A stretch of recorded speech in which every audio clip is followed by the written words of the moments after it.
Welcome to the Deep Dive, your shortcut to being well-informed. Today, we're plunging into the, well, frankly, extraordinary life of Art Williams. Imagine this. A guy born in a Chicago slum, completely against the odds, masters this almost forgotten technique for counterfeiting. We're talking someone who, you could argue, fooled the U.S. for 14 years. He made over $10 million in fake bills, meticulously. And his story, it actually became the inspiration for a major movie. So today, we're doing a deep dive into the saga of Art Williams, the counterfeiting genius. And it's really more than just a crime story, isn't it? It's a compelling narrative. You've got incredible innovation, raw ambition, and then the surprising, sometimes really painful ways that relationships, betrayals shaped his path. Our mission today is to really trace that journey step by step, try to understand not just what he did, which was audacious enough, but maybe get at the why, the thinking behind it all. Okay, so let's start at the beginning. Art Williams, born 1972, Chicago slum. And his childhood was incredibly difficult. Right from the start, his father left the family. Actually, he took Art and his siblings to live with his mistress when Art was tiny. His mother had to fight, even got the police involved just to get her kids back. Art never saw his father again after that. So his mom's working hard, waitress job, but Art, he's basically growing up on the streets, petty theft, stealing cars, just trying to get by. He's still a teenager. Artie has a 14-year-old pregnant girlfriend. I mean, that's a life defined by desperation pretty early on. Then comes this turning point. A mysterious figure named Da Vinci appears. Seemingly wealthy Italian guy and kind of Art's mom, which was unusual. Da Vinci takes an interest in Art, maybe saw something in him. One day, he takes Art to this hidden basement printing factory. And the site, stacks and stacks of green ink, it was obvious Da Vinci wasn't just some nice guy. He was a master counterfeiter. You can only imagine how captivating that must have seemed to young Art. So Da Vinci takes him under his wing, patiently teaches him this centuries-old family technique for making fake $100 bills. And this wasn't just printing, it was like an art form, really intricate. They focused on the older style hundreds, replicating Franklin's portrait, the serial numbers, the official stamps, everything, the really big hurdles. Well, one was the paper. It had to have those little red and blue security threads woven in. And the ink color, matching it perfectly was crucial. Even tiny variations could give it away under certain lights or, lack certain chemical markers. And Da Vinci apparently had this network. He could actually get paper that was identical to the real stuff. It was quite the sophisticated setup. Right. And what's fascinating here, Da Vinci didn't just teach the how. He laid down these 3 rules, almost like prophecies for survival in that world. First, never tell anyone, not family, nobody. Why? Well, they might demand money, or worse, report you. Or they get caught themselves and drag you down with them. Very pragmatic. Second, absolutely no, using the fake cash near where you live. Too many fakes popping up in one area. That brings heat fast. And third, maybe the most important, never get greedy. Push too hard, make too much noise, you'll inevitably get caught. These were like the criminal's 10 commandments for him. But then, just as Art's learning, Da Vinci vanishes. Poof! After only 3 batches of bills are made, Art's left with the knowledge but 0 equipment, no materials. He looked for Da Vinci, but nothing. He just knew somehow his mentor wasn't coming back. So what's that mean? Art's completely on his own. He's got the blueprint, this dangerous idea, but nothing else to make it real. But he doesn't give up. Not Art.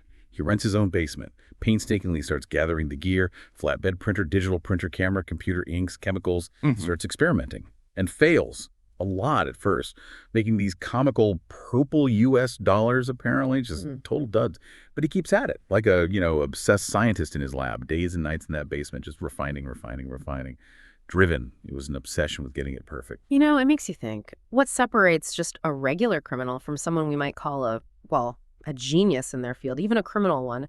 It's often that relentless, almost obsessive focus, that pursuit of mastery. Art didn't just copy Da Vinci, he innovated. He developed his own thing, this hybrid printing method. He was actually pushing the envelope. Yeah, this is where it gets really clever. He starts using Adobe Photoshop, meticulously tweaking the colors from scanned real bills, getting them spot on. Then a digital printer for the super detailed parts, like Franklin's portrait. But, and this is key for the backgrounds, and those little red and blue threads, he actually went back to a traditional flatbed printer. Why? To make it look more natural, less digitally perfect. More like real currency. And this combination, this hybrid approach, it produced fakes that were practically indistinguishable, a real mark of his self-taught brilliance. So with these near-perfect bills, he quickly sets up shop, finds buyers through a street contact, gets into Chicago's gang network. His first big deal, sells $100,000 fake for $25,000 real cash. I mean, that's a huge amount for him back then.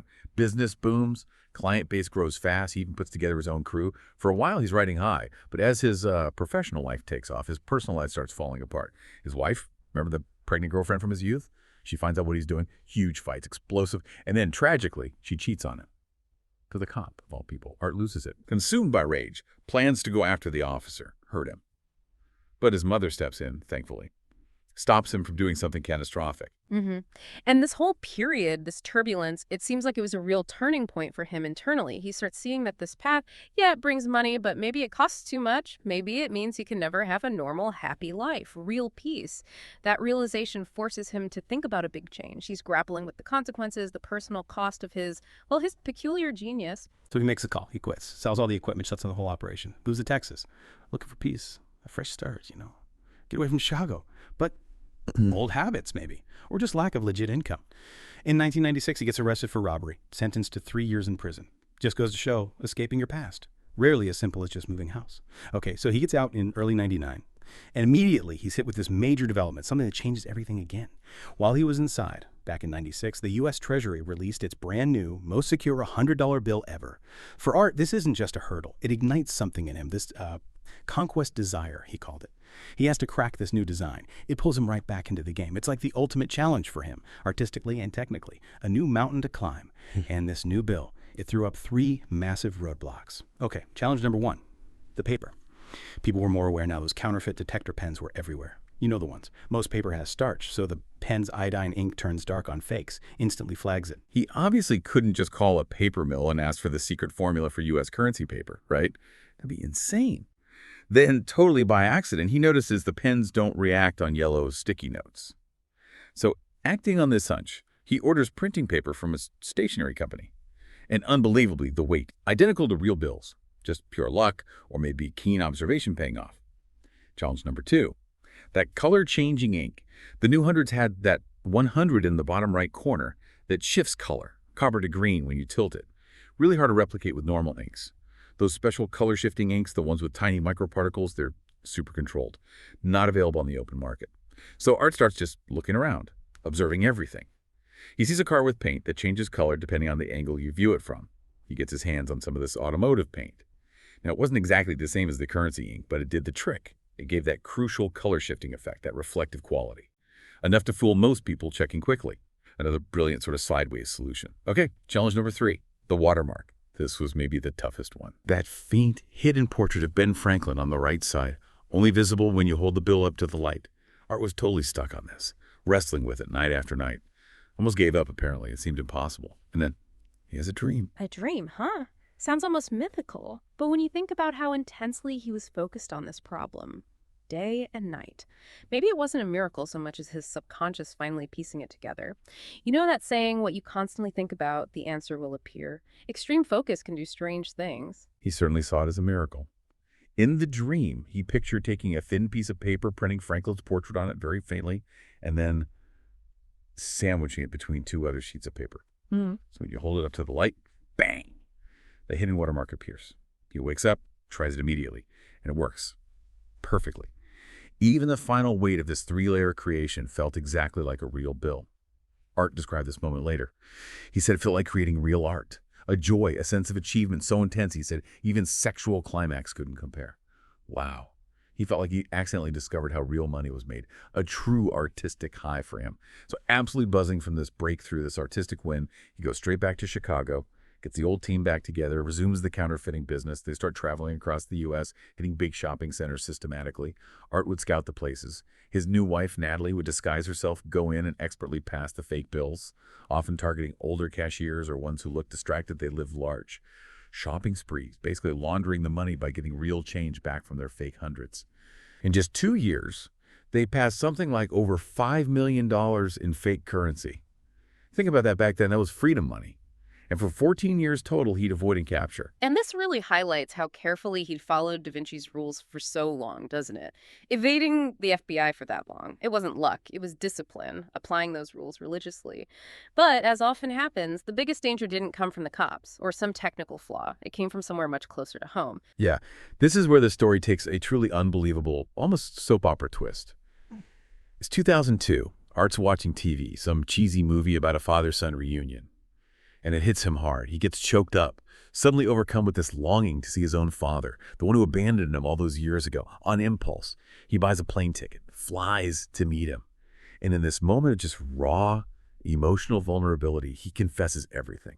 Tells his dad his whole life story as a counterfeiter, even shows him some of the fake bills, how incredibly real they look, just trying to connect, maybe impress him after all that time. His father is, understandably, stunned by how good the fakes are.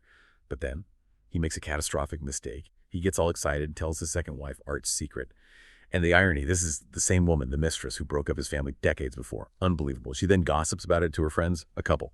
Now, this couple, they'd fallen for some crazy scam themselves. Something about paying money to help rescue a kidnapped rich guy in Africa and getting $1 million reward back.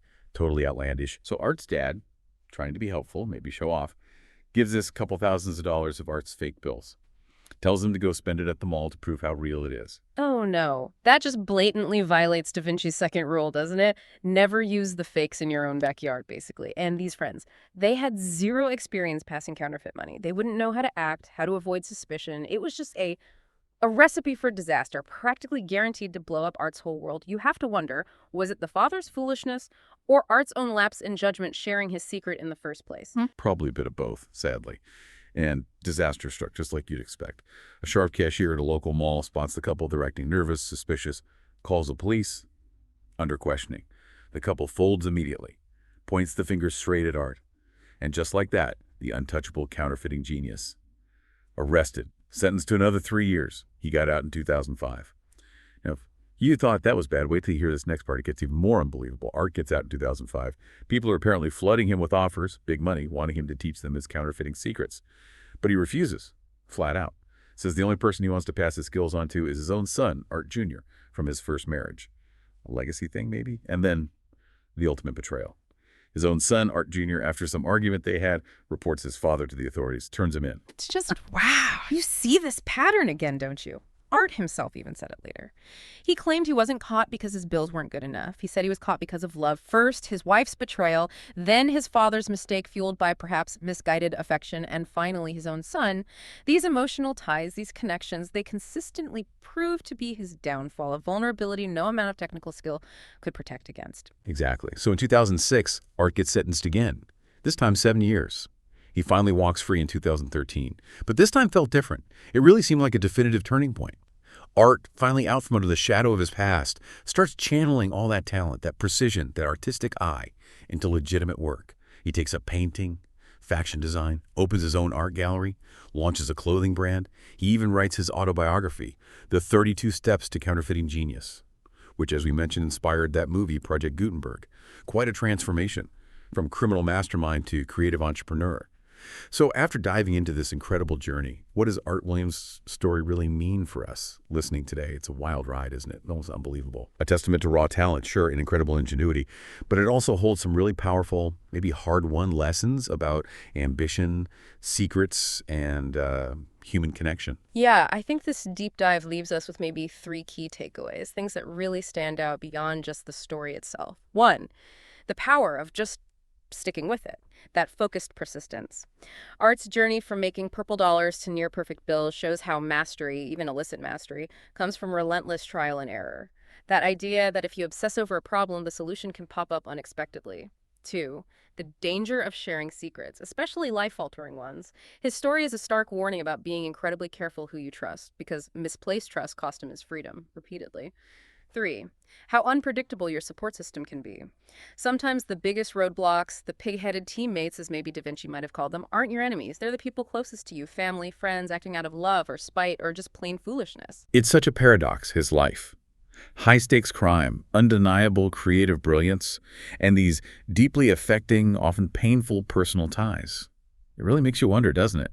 If his circumstances had been different early on, if he hadn't come from such poverty and instability, could that genius have been channeled differently, celebrated even instead of hunted? Absolutely. And what part of his story stands out most to you? Is it the sheer technical brilliance, cracking that secure $100 bill? Or is it the more human element, the tragic lessons about family, love, and betrayal, or just the audacity of the whole thing? A truly fascinating deep dive into a life that really was stranger than fiction. Thanks for joining us.